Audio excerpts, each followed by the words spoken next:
পঞ্চায়েত নির্বাচনের প্রাক্কালে আবারও বোমা উদ্ধার। এবার নদিয়ার কোতোয়ালি থানার ভালুকা আনন্দবাস বিশ্বাস পাড়ায় উদ্ধার হয় ব্যাগ ভর্তি বোমা। বোমা উদ্ধার হওয়ায় এলাকায় তীব্র আতঙ্ক ছড়িয়ে পড়েছে। আজ সকালে অঙ্গনওয়াড়ি কেন্দ্রের বাথরুমে পড়ে থাকে 17টি বোমা, আর তাকে ঘিরেই চাঞ্চল্য ছড়া এলাকায়। অঙ্গনওয়াড়ি বাথরুমের কাছে বোমা ঘিরে জোর চাঞ্চল্য। খবর জানাজানি হতেই আতঙ্কিত স্থানীয় মানুষজন। খবর দেওয়া হয়েছে পুলিশে। ঘটনাস্থলে পৌঁছায় কোতোয়ালি থানার পুলিশ। বর্তমানে এলাকা ঘিরে রেখেছে কোতোয়ালি থানার পুলিশ। পুলিশের প্রাথমিক অনুমান ব্যাগের মধ্যে প্রায় 17টি তাজা বোমা রয়েছে।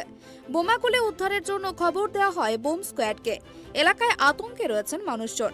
স্থানীয় বাসিন্দাদের দাবি, তাদের বাড়ির সামনেই অঙ্গনওয়াড়ি কেন্দ্রে ঘটনাটি ঘটেছে। পাশের বাড়ির মেয়ে দেখেছে, তারপরেই লোকজনদেরকে খবর দেওয়া হয়। তবে কটি বোমা রয়েছে সঠিকভাবে তারা বলতে পারছেন না। আতঙ্কে রয়েছেন তারা।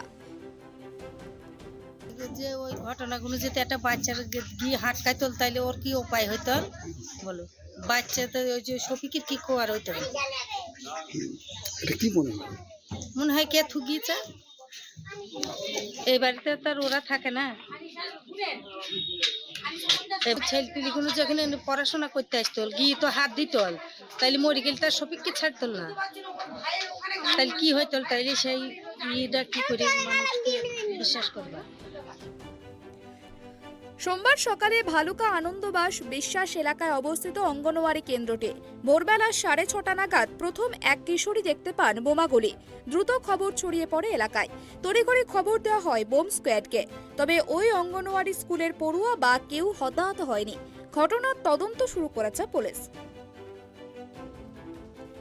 নদিয়া থেকে কমল দত্তের রিপোর্ট, ট্রাইব টিভি।